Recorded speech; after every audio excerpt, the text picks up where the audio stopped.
Señoras y señores, son las 8:02. Ya nos acompaña Rodrigo Gómez de la Torre. Él fue miembro en algún momento del Consejo de Salarios por los Empleadores y hoy estamos en esta discusión. Temprano escuchábamos a Edwin Bedoya. La ministra ha dicho que si no llega a un arreglo, pues de acuerdo a lo que establece la norma, tendremos el nuevo salario básico.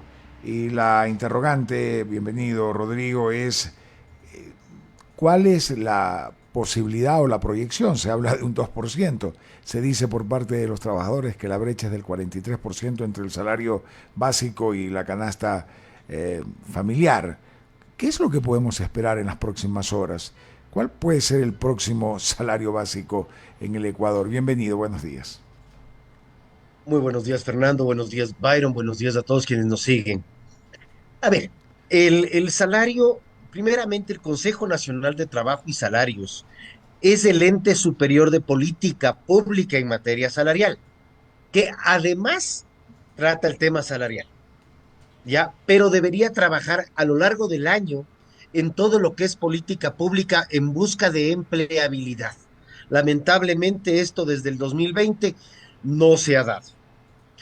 En el 2019 se trabajó y se llegaron a varios acuerdos, en lo cual buscaba soluciones de empleabilidad, más allá de los temas salariales. Ahora, hemos visto la semana pasada cómo comenzaron las discusiones sobre el tema salario 2025. La primera sesión, esto se da en dos reuniones. La primera, se reciben las cifras macroeconómicas, INEC, Banco Central, Ministerio de Economía y Finanzas. Y luego de esas cifras, en la siguiente reunión ya se plantean posiciones, digámoslo así. El Frente Unitario de Trabajadores ha planteado ya una posición de $104 de incremento, lo cual es absolutamente absurdo. Lamentablemente la economía no lo da, la lógica no da para incrementos tan altos. Los incrementos tienen que tener tienen que ir acorde a la economía nacional y buscar más bien soluciones, no solamente para la pequeña masa que tiene salario, que tiene empleo pleno, sino para la gran mayoría que no tiene empleo pleno. Las declaraciones de la ministra anticipando un posible 2% me llaman la atención. No, no, ¿Por no, ella no qué? anticipó el 2%. Se anticipa por Ah, ya. parte de la ministra, dice que si no llegan a un arreglo, empleadores, trabajadores, se cumple la norma. A ver, ahí vamos al aspecto importante. La norma tiene dos temas legales, ¿ya? Al no haber acuerdo en el Consejo y aquí es importante, y no existir la inflación proyectada del 2025, se aplica un acuerdo ministerial, ¿ya? Este acuerdo ministerial es una serie de fórmulas que realmente el ministerio puede poner y plantear lo que quiera. La inflación proyectada del 2025 se presenta en el presupuesto del año que viene. Por ende, ese presupuesto ya está en el Congreso, en la Asamblea, así que ese ya tenemos. Y el otro aspecto para incrementar salarios, que lamentablemente poco o nada se cumple, también te dice el Código del Trabajo, te dice la ley, si es que no se llega a un acuerdo, se aplicará la inflación proyectada para el año que viene, que podría estar entre el 1,5 y tal vez hacia abajo por ciento. No creo que llegue al 2, considerando las cifras de inflación que estamos llevando, y más aún cuando tenemos un año político. Por ende, podríamos estar esperando, si hablamos del 1,5%, el incremento salarial no debería ser superior a $7. Byron Galarza se incorpora al diálogo con Rodrigo Gómez de la Torre. Rodrigo, buenos días. Estuvo aquí hace minutos el presidente de la CEDOCUT que reemplaza a Mesías Tatamuez, Edison Bedoya, que si bien es parte de las mesas de diálogo, está recién integrando ese tema, pero él me dice que ha sido parte de estos delegados del sector sindical en otros consejos de salario, en otros gobiernos. Y entonces dice, es lo de siempre, ¿no? O sea, como decir, ya no creemos en este procedimiento, porque todos los años siempre es la autoridad la que resuelve a favor de los empresarios. Es decir, siempre a la mínima. Y entonces, claro, ahí dice que los empresarios son los más beneficiados porque se les condona las deudas, porque el gobierno saca acuerdos ministeriales o leyes económicas urgentes para dizque ayudar al sector privado, etcétera, etcétera, y que siempre el sector sindical de los empleados es el más delgado de la cadena que se perjudica porque, claro, hay una canasta básica de alimentos de casi $800 efectivamente y un salario que a duras penas llega a los 450. A ver, creo que debemos considerar que el salario básico tiene que considerarse los 460 por 14 para comenzar, porque son 14 salarios al año, ¿ya? Lo cual te da un valor diferente. Segundo, cuando comparas salario básico individual, deberías compararlo con canasta básica individual, ¿ya? No con canasta básica familiar. Y como mencioné diciendo, el problema del Ecuador no es salario, porque tenemos de los salarios más elevados de la región. Tenemos los niveles de protección laboral de las más altas de la región. Lo que no tenemos por estos niveles de protecciones hacia el trabajador es niveles de empleabilidad decentes. Tenemos una empleabilidad que con suerte está bordeando el 34-35%, que todavía, a pesar de ser 4 años post pandemia o 3 años post pandemia, si queremos descontar el 2020, no hemos llegado a los índices de empleabilidad del 2019, que estábamos en el 38%. Entonces, ¿qué está pasando en el Ecuador para que el salario no crezca, la empleabilidad no crezca, la competitividad no crezca o la inversión extranjera directa o inversión nacional no crezca? Creo que lo que nosotros medimos aquí son los efectos de unas causas que no queremos aceptar. El proteccionismo en exceso termina frenando contratación, termina frenando inversión, y esa falta de inversión deriva en la falta de producción y por ende generación de nuevas fuentes de empleo. Pero es el mismo sector sindical, y yo creo que aquí debemos hacer una diferencia.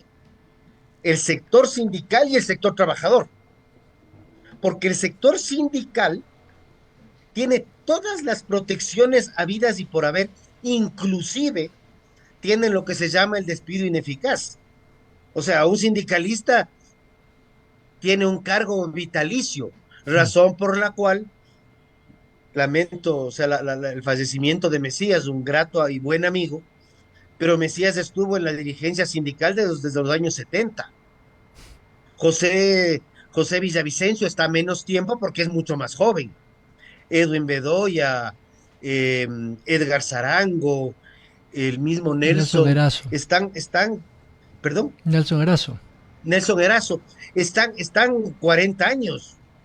O sea, a mí me reclamaron, yo estuve 7 en la dirigencia, yo ya me desconecté porque yo tengo que producir, tengo que trabajar. Ellos, su trabajo es la dirigencia sindical. Entonces, yo sí hago diferencia al dirigente sindical del trabajador.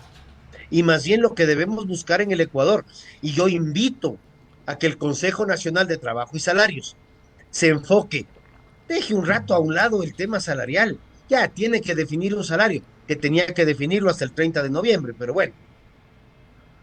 Pero que se enfoque en buscar soluciones a la problemática de empleo en el Ecuador.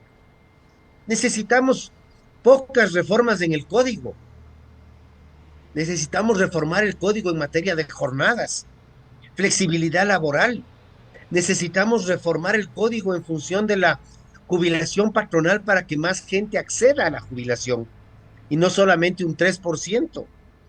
Tenemos una rotación laboral de personas cada 4 o 5 años por decisión del trabajador. Tenemos un problema que complica la seguridad social, porque no van el uno desconectado del otro. Y esos problemas son estructurales. Nadie los quiere ver, nadie los quiere trabajar. Y los sindicatos, cuando se propone algo, es no porque no. ¿Cómo evalúa usted el sector privado y dentro del gremio, sus colegas, esta política de empleo del gobierno del presidente Noboa? Porque la ministra Ivonne Núñez, muy activa a propósito en sus políticas, siempre ha salido a defender que sí hay una reactivación del empleo. Recuerdo yo tantas imágenes, incluso en empresas agroexportadoras o de la agroindustria, diciendo que sí, que esta empresa ha contratado a 100 jóvenes, a 500 jóvenes, etcétera. Y ha mostrado cifras de que no ha habido reducción del empleo, que por el contrario, uno de los sectores que más empleo ha dado este año ha sido precisamente el agroindustrial o agroexportador. ¿Esto es verdad? Byron, con el dolor del alma, no hay cifras de empleo que puedan ser sostenidas. Uno de los cuestionamientos que se ha hecho a lo largo de este gobierno es precisamente ese. Hemos hablado y hemos visto cifras que no, y hemos escuchado cifras. Ahora, entre lo que escuchamos y lo que vemos, no hay una coherencia. Hay 2.200.000 personas bajo el régimen de seguridad social, dato del IES, que está publicado en la página del INEC. Y hay las cifras que estaba buscando ahorita, porque justamente había bajado la estadística, no la tengo ahorita a la mano, pero nosotros no vemos un crecimiento del empleo, de acuerdo a los datos oficiales, de manera sostenida. Por el contrario, vemos un estancamiento en el empleo y más bien este mes de octubre, que hace referencia a un 36% de empleo pleno, cuando regresamos a ver los valores absolutos, nos llama la atención porque tenemos menos empleo que hace un par de meses atrás y lo que nos permite tener el 36%, tú sabes que si tienes un valor y yo le cambio el divisor, se me mueven las cifras. O sea, si yo le bajo a la población económicamente activa de como estaba en 8.700.000 personas a 8.400.000, se me va a subir el empleo pleno con el mismo número de empleados. Y creo que eso es lo que nos está pasando en este momento. Yo no veo un crecimiento o una mejora del empleo pleno en el Ecuador, lamentablemente. Pero si Por un el contrario, desempleo, es decir, ha incrementado el desempleo porque para muchos sectores privados hubo desempleo, hubo cierre de pequeños emprendimientos por la crisis económica, además acentuado por los apagones. Y claro, uno puede escuchar a muchos colegas, a gente conocida, y mucha gente está sin empleo, más allá de las cifras que tiene el gobierno, pero la no, realidad la tienen los empresarios. Efectivamente hay desempleo, se incrementó la tasa de desempleados. yo no mezclo el tema de desempleo porque cuando ya encontré el archivo, cuando tú tienes el empleo no adecuado, la población con empleo se resume en empleo adecuado o empleo pleno, subempleo, empleo no remunerado, otro empleo no pleno y empleo no clasificado, y luego tienes desempleo. ¿Y ya? Yo mido la cifra de empleo pleno. En octubre del 23, 2.923.000 personas, con una población económicamente activa de 8.393.000. ¿Ya? Tú ves que sube a 3.393.000, luego en enero del 24 vuelve a bajar a 2.900.000, 2.800.000, y así avanza este año. Luego en julio sube a 3.027.000 y ahorita estamos en 2.972.000. Estamos por debajo de septiembre, agosto, julio, junio. Uy, perdón, me quedé corto en los 2 meses. Eh, eh, Estamos recién algo más que en el mes de mayo. Y un incremento salarial lo que va a hacer es que para diciembre va a subir el empleo pleno y en enero, como pasó el año pasado, se cae abruptamente. Y doy las cifras. Diciembre, 3.093.000, enero, 2.970.000, que es lo que sube medio se mantiene para cerrar inventarios, y para febrero, 2.800.000. Esa es la realidad del empleo. Ahorita estamos en 2.972.000, que estamos peleándola igual que octubre del año pasado. El empleo no ha mejorado. Y lo que yo te mencionaba, Septiembre del 24, población económicamente activa, 8.700.000. Muy bien. Octubre, 8.421.000. Entonces, si yo cojo y digo 2 millones para 8.700.000, me da un número. Pero si le divido para 8.400.000, me da un número más elevado. Entonces, el índice parece que ha mejorado, pero lo que está cayendo es la población económicamente activa. ¿Qué significa?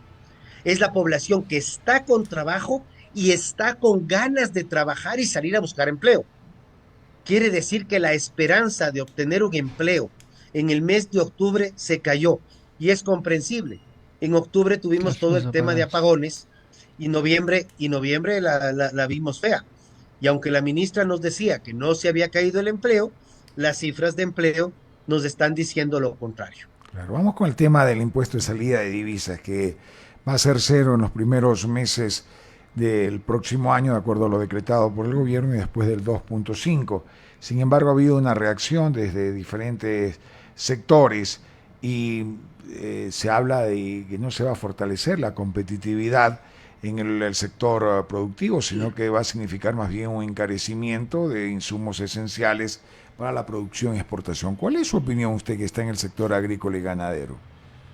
A ver, Fernando, yo creo que aquí sí hay que ser un poco pragmático. Estamos dialogando con Rodrigo Gómez de la Torre. Sí, Tuvo ahí un... y, y, Siga. y perdón, pero estoy saliendo de una. A ver, el impuesto a la salida de divisas desde que nació con el 0.5%, se anticipó que era un impuesto nefasto. Entonces, es un impuesto que debe desaparecer, ¿ya? Que es para que la gente no saque los capitales. Pero para todas las importaciones tú sacas el capital, tienes que pagar afuera y luego traes el capital. El impuesto a la salida de divisas ya se había corregido y ya había una orden para que este impuesto tienda a cero. Ya habíamos bajado al 2,5% a diciembre del año pasado y la ley tributaria de este año lo repone al 5%. Gravísimo, gravísimo, porque es un impuesto al ingreso de capitales. Este año vamos a cerrar con una inversión extranjera directa contra el PIB del 0.3%. 0.3, no llegamos ni al 1. Ahora, cuando nos dicen que para mejorar la competitividad vamos a bajar el impuesto a cero, todos decimos sí, porque requerimos bienes de capital, materias primas y un sinnúmero de aspectos que vienen de fuera.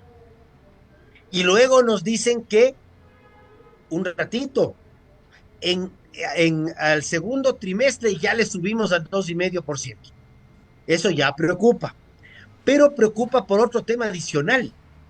Nos dicen que las materias primas ya van a grabar ISD, que estaban con crédito tributario. Entonces, lo que tú traías en materias primas, tú compensabas al final del año como crédito tributario. Ese crédito se retira. Entonces, ahora, las materias primas requeridas para la producción nacional van a grabar ISD a partir de abril. Perdón, ¿cómo recuperas competitividad cuando encareces los insumos que requieres? Entonces, algunos te dirán, es que lo que yo produzco en Ecuador como materia prima va a tener un 2.5% de protección para lo que viene de fuera. O sea, que el consumidor final pague un 2,5% más caro, básicamente. Eso no mejora la competitividad. Eso genera una protección distorsionadora adicional que deriva en problemas futuros. En caso de agricultura, fertilizantes, semillas, insumos requeridos para producción, repuestos, maquinaria, etcétera. El otro aspecto, cuando nosotros incrementamos ISD, no mejoramos productividad y no mejoramos competitividad. Distorsionamos más el mercado. Si queremos mejorar competitividad, reduzcamos trámites y barreras innecesarias. Pero también ahora el otro lado. Ya estoy oyendo por ahí, el Rodrigo está especulando porque de eso no va a tener arancel del 2.5. ¿Quién sabe? Porque el decreto también te dice que va a haber una mesa técnica que cuando se reúna va a definir qué le ponemos del 2,5 y qué no. Entonces esto va a ser a la cara del cliente. No podemos seguir legislando en función de incertidumbres y discrecionalidades. El impuesto a la salida de divisas debe desaparecer. A cero, desaparecer. No es bueno por ningún lado, ni con discrecionalidad, peor aún, sin discrecionalidad. Rodrigo, a propósito de este tema, aquí lo hemos analizado varias veces y esta mañana justo Duy Bedoya decía que ahora con la liberación del ISD los empresarios deberían invertir, ¿no? Y con esa inversión generar más empleo, pero claro, estamos hablando de esto que no se ve, ¿no? La letra pequeña de este disminución o eliminación del ISD. Además de esto del ISD, el gobierno ha intentado poner otras ayudas financieras, leyes económicas urgentes, medidas parches, dicen algunos, para que el empresario pueda ser más competitivo, pero creo que por el contrario estamos siendo menos competitivos. El tema de la energía eléctrica, el costo del dinero, pese a que algunos de los grandes analistas económicos dicen que si hay dinero y que la banca está prestando, eso habría que preguntarle a los pequeños y medianos. Pero efectivamente este ha sido un año malo económicamente. ¿Y qué podemos prever para el 2025 con estos nuevos escenarios? Aunque sea criticado el día de mañana, primero esperar que llueva, porque resulta que las lluvias son las que nos solucionaron el problema en términos ya reales. Esperar que continúe lloviendo, porque la lluvia nos va a dar agua para para las hidroeléctricas, la lluvia nos va a dar herramientas para recargar las fuentes hídricas, para mantener sistemas de riego, para que los campos estén abastecidos de agua y la producción se mantenga, y que las lluvias no lleguen en exceso para que no haya inundaciones. Pero creo que lo que podríamos esperar este año, que primero es un año político, el hecho que sea un año político y todavía tenemos muchas incertidumbres, no ayuda a la inversión. Si queremos, en base a lo que dice Edwin, que va a llegar grande, que los empresarios aprovechen, con 3 meses de eliminación del ISD, tienes tiempo con suerte para hacer la negociación, ver la compra y ver si puedes desaduanizar. Porque hasta que terminaste de desaduanizar, ya tienes ISD y no sabes si lo que trajiste va a grabar o no va a grabar. Lo cual es la incertidumbre mata la confianza mata, la falta de confianza mata la inversión y la falta de inversión mata la producción. ¿Qué deberíamos apostarle? Eliminar trámites, eliminar trabas, buscar cómo agilitar los procesos gubernamentales y entrar a lo que se diría, para lo que a muchos economistas les encanta el término, equilibrio fiscal, pero pensemos en un equilibrio fiscal donde no necesariamente el Estado sigue ahorcando a los contribuyentes, sino el Estado comienza a volverse más eficiente y reduce el gasto público innecesario. Creo que el equilibrio va por reducir el gasto, no en ahorcar más al contribuyente. Y en esto, estas acciones del gobierno creo que no han apuntado eficientemente. ¿Cuáles son esos cuellos de botella? Aquí lo hemos hablado varias veces, pero es importante recordar a la gente, ¿no? El tema de aduanas se ha vuelto un verdadero problema. El tema por supuesto, los permisos que hay que tener del Ministerio de Ambiente, por ejemplo, que sé que demoran meses, a veces años, incluso el ARCSA para sacar un permiso para que el producto sea apto para el consumo humano, en fin, y así podemos hablar también de los impuestos locales. Es decir, una serie de trabas, pues, permisos, en fin, tantas cosas que lo que genera es efectivamente un entorpecimiento en el desarrollo económico de cualquier emprendimiento.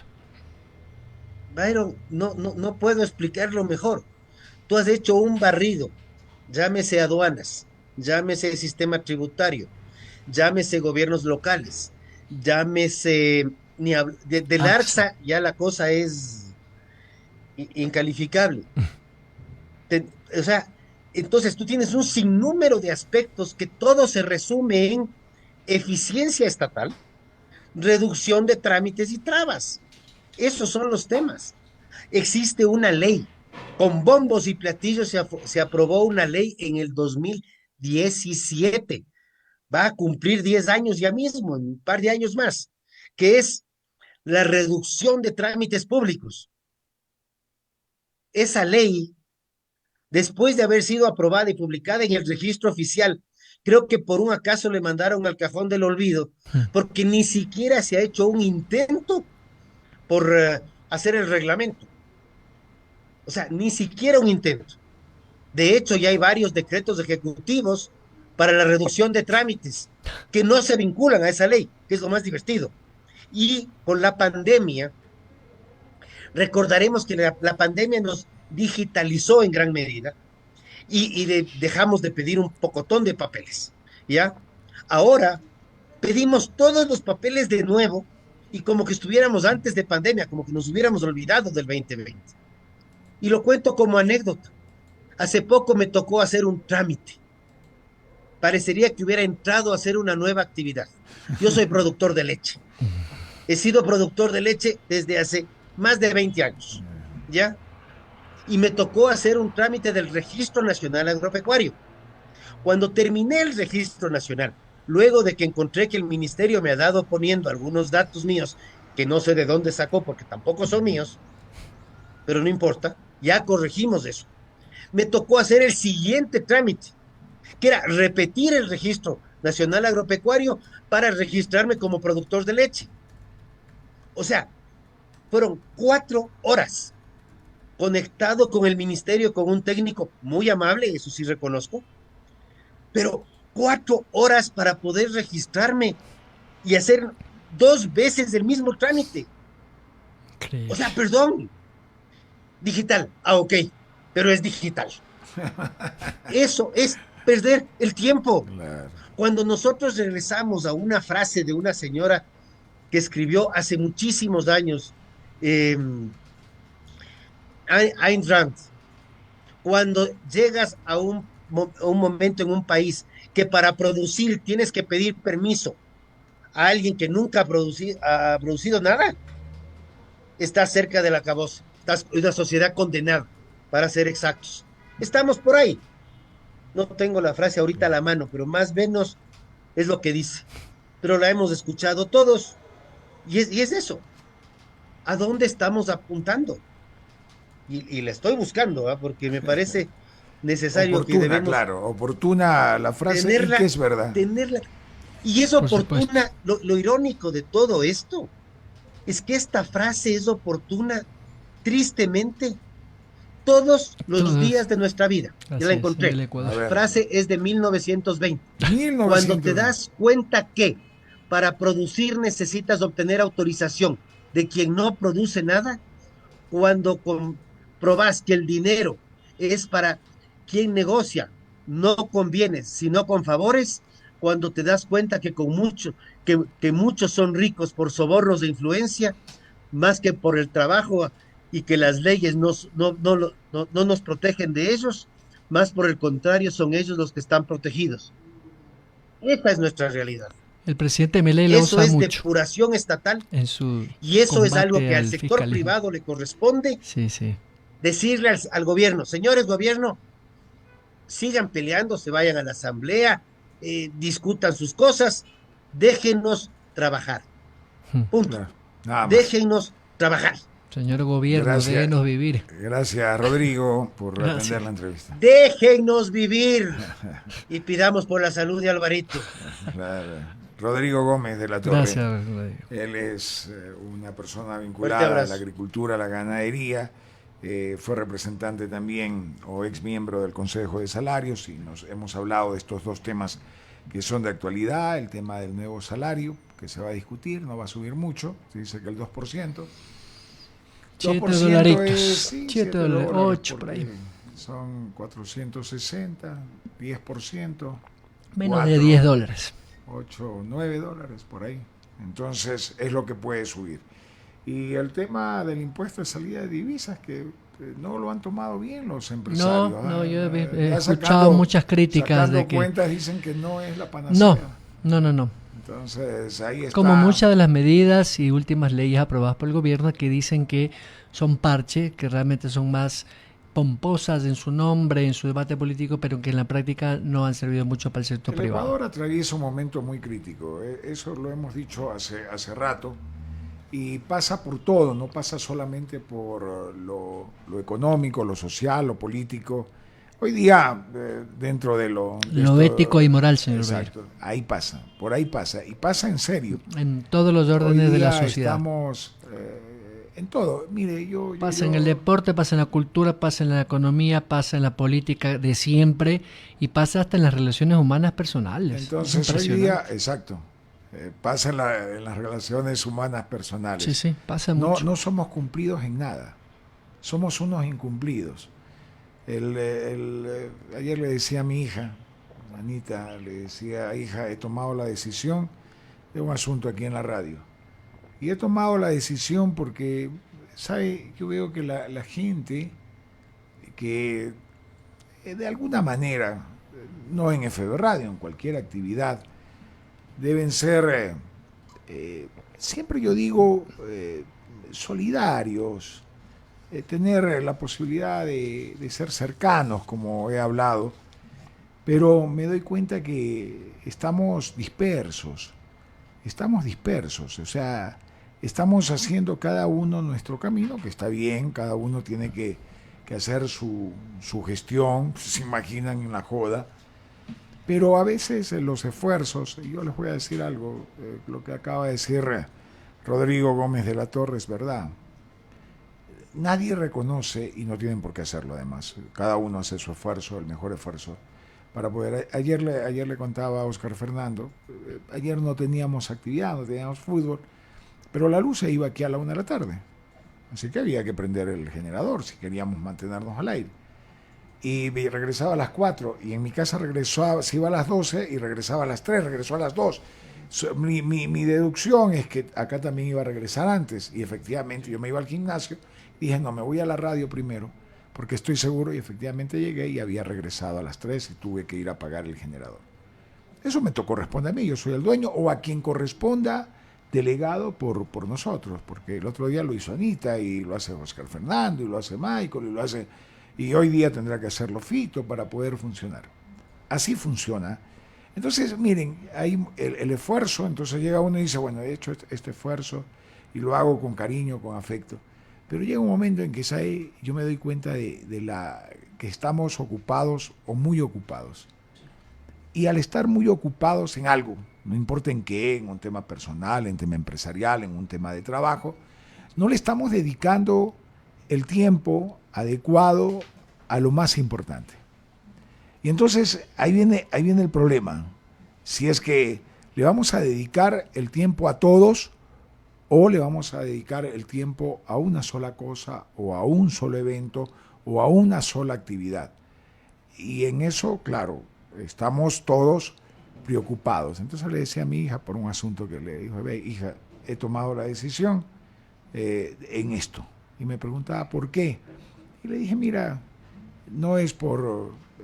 el esfuerzo es muy grande, y yo no quiero recibir ninguna retribución de nadie, ni aplausos de nadie, pero la retribución es muy cortita. Y le di el ejemplo de algo y le dije, mira, el escenario a tal hora y el escenario a tal hora, para sacar esta evaluación. Y entonces cada uno de los ecuatorianos y de los seres humanos tenemos que encaminar nuestros esfuerzos a lo importante y a lo urgente. Y en eso yo estoy de acuerdo, porque lo urgente requiere urgencia, hay que solucionarlo. Y lo importante hay que planificarlo. Entonces, la conclusión es que en momentos de mucha crisis, de demasiados problemas, solucionemos lo urgente, pero también planifiquemos lo importante. Porque de lo contrario vamos a pasar de urgencia en urgencia. Vamos a estar apagando incendio tras incendio, pero no vamos a lograr la paz y la tranquilidad que necesitamos en ningún aspecto.